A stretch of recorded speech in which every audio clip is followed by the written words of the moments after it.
Happy Monday. I hope you guys had a fantastic weekend. I haven't done our videos lately, and there's a lot that goes into why. But before I jump into what I really want to talk about today, I shared at the table after our workout just some very vulnerable things about what's happening in my personal life behind closed doors. And if you have the ability to join us in person, even if it's only one day a week, even if you can't come for the workout and you only come for the worship part of it, where we're breaking bread and talking about life together, I think that's great. Mainly because there's a lot of conversation that I'm going to leave at that table because we're building a real sense of strong community. But I want to invite you all to it because truly we are working out life together and we need each other. This past weekend for me and my household was a growing one. Growing pains can be really hard, and I'm grateful for our church. I'm grateful for our community. I'm grateful for this group. I'm grateful for every woman who chose to be a part of it. You lift me up more than you know, and you're helping me to grow, and I appreciate you. At the table, I shared what our weekend looked like and what led to even what we were discussing, but just the majesty of God working in and throughout my life. If you're not in the Crosby Church, it's a little bit harder for you to know, but Pastor Jeremiah, who is fantastic, he led our dream team huddle, and the topic of conversation was literally the conversation I had the night before between me and my husband, and it was difficult. It was much needed. There were a lot of tears from both of us, but the painful conversations that have to be had to grow us in our faith, I think are really, really, really needed. And Pastor Jeremiah, if you're not part of the Crosby Church, he talked about a pretend kind of love. And he went over what love is and what love's not. And as we are the hands and feet of Jesus, we need to come at it with an open heart and a posture of love and not an imitation where we're saying we're going to pray for someone and we don't, where we are kind but not genuine. This past week, we talked about genuine, sincere, doing things sincerely. There was a verse, and I'm sorry, I don't remember what it was, and I don't even remember where in my notes I had wrote that down, so I'm not gonna drag it on, but we talked about sincerity and giving and loving with our full hearts. That was last week. That led into a weekend where I had to have very hard conversations with my husband. That led into Pastor Jeremiah feeding into that. And if you got to be a part of Leadership Conference, wow. Pastor Josh, Pastor Kara, everybody that was a part of it, they spoke in one way or another about it. And it was good. It was good. All of that to say, when we came to the table, I didn't have a verse prepared, but I had a topic of conversation, and I'm going to put a link in this video or in the description of our video for just a study that I'm working through, because I think it's really good. It talks about our relationship with food as we're working on our health and our wellness, and we're wanting to take this holistic view. I thought this was really, really perfect to kind of close out, because we're almost at the end of our 12 weeks, if you can believe it. This is week 11. But in one of the devotionals for that specific Bible study, it asked a question: do we really desire God? We call ourselves Christians, but do we hunger for God? We take everything, longing, hurt, fear, loss, frustration, anger, and we take it to the fridge in our pantries instead of taking all of those emotions and feelings to Jesus. It's just fitting that this is at the beginning of a week where my weekend was filled with just that. God works in beautiful, beautiful ways. I wonder that in myself. I've shared it at our table. I don't know if I've actually shared it with these videos, but part of the thing that I'm achieving, part of the thing that I'm striving for is, and this is in my personal walk, this is what I want for my life, this is something bigger than myself. But I want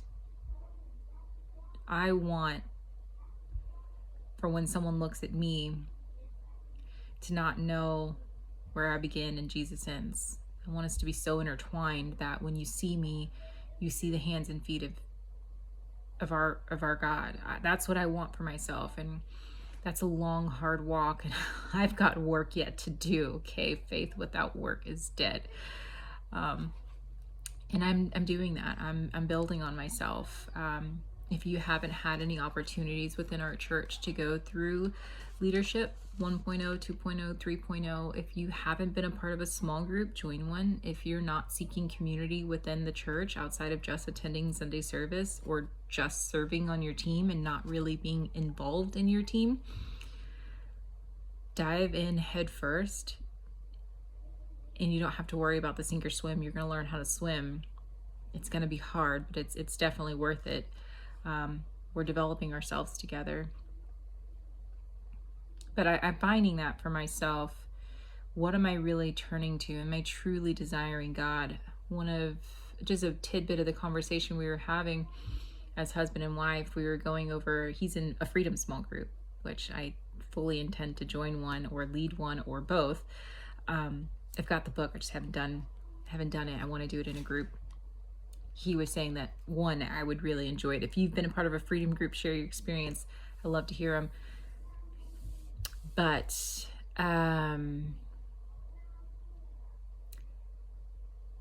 there's a whole lot of backstory. I'm not going to go into that part. But one of the things that he was saying, that in their group for the day, they were talking about forgiveness, and they were talking about, if we can't extend love to anyone and everyone around us, then are you actually receiving God's love fully?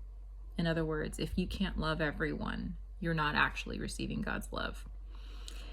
And Pastor Jeremiah talking about, we can't have this pretend kind of servanthood.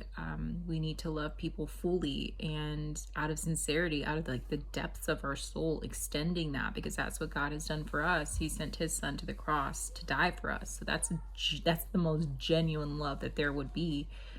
And so my question to you is are you really desiring God? Do you seek after his heart sincerely? And if there is some kind of wall or barrier for you, what is it? Why is it there? These aren't questions you need to answer to me. I'm just genuinely asking a question for you to search your own heart and your own soul, search the depths of your mind, and figure out what is it for you that holds you back from not just being able to give out that love, but to experience that love from Jesus, because that experience is something, it's like an outer body experience. It's not of this world, and it can be very, very powerful and moving and motivating, inspiring, and the depth of emotion that comes with that is very real. Yeah, I'm asking you guys to ask yourselves. Feel free to share in the comments if you'd like to. If you want to join in the conversation within our group thread, please feel free to do that too. But are you genuinely seeking the heart of God? And if not, what is standing in your way? What are your reservations? Where is that one place in your life where you tell God, you can't have this part of me? I was reading in a book from another Bible study that I'm a part of, and there was a verse that came out of Jeremiah 15 that I do want to read, because it sort of felt fitting, but it definitely felt humbling to read it and know that even out of all the pain that I experienced, it was like a beautiful kind of pain, growing pains. It's worth it. It's worth it. Jeremiah 15, verses 18, 20 and 21, it says this: Why is my pain unceasing, my wound incurable, refusing to be healed? And God comes back and says this to us: for I am with you to save you and deliver you, declares the Lord. I will deliver you out of the hand of the wicked and redeem you from the grasp of the ruthless. I think there's a lot to be said about how the enemy will put things in your mind and influences in your life, especially if we're distracted, y'all. If we're not in this book, we're distracted. If we're not in a community, we're distracted. If we are allowing ourselves to scroll on social media or to devote so much more time, I say this lovingly, into our children's activities, then we're distracted because we're not really focused on where does God want us and how does he want us to live out this thing called life. He will push anything and everything at us. I'm talking about the enemy, the liar who comes to steal, kill, and destroy. He will put things in your life very consistently, and it's very, very sneaky the way he shows up in your life and tells you that you're not enough, that this is hard, that you can't do things, that no matter how hard you work on yourself, that part of you will never exist, or it will never grow, or will never change. And for me, that very thing that Pastor Jeremiah was talking about, that pretend kind of love, and I'm not talking about our group because I genuinely love you guys, but those words for me are very true.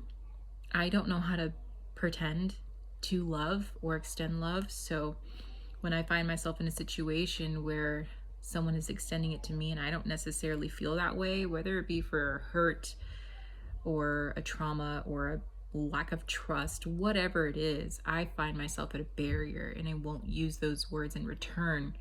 But that is where I asked our women at the table to challenge yourselves to extend that love genuinely. And I know there's got to be a give and take, whether if there was a hurt, if you want to come to a resolve and that other person doesn't, that's not to say go continue to push for a resolution. Don't do that. That's not, he doesn't call us to do that, but we can do it in here. And I think for me, that's my first step, is to do it in here.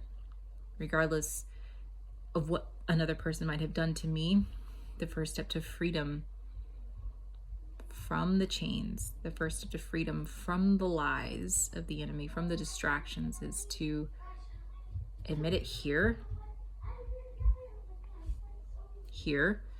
and then hopefully be able to walk it out into my daily life. But it was a heavy one today, a good kind of heavy. And I do like participation. So if you have thoughts or comments, or if you have a prayer request, please send them in so that we can pray over you guys. We do pray at the end of each and every gathering. And go in and read Jeremiah 15. I think it's a great story, genuinely, to have back context for it. So go and read Jeremiah 15 so that you can have some kind of background. But ask yourself that question before you read it: am I genuinely hungering for the Lord, or am I filling that hunger with the things of this world? Am I distracted in any way? And can I give sincerely from my heart? And if not, why? And then go in and read it and just jot down your thoughts. If you have the courage or the wanting to share, please share. If not, we'll be back tomorrow.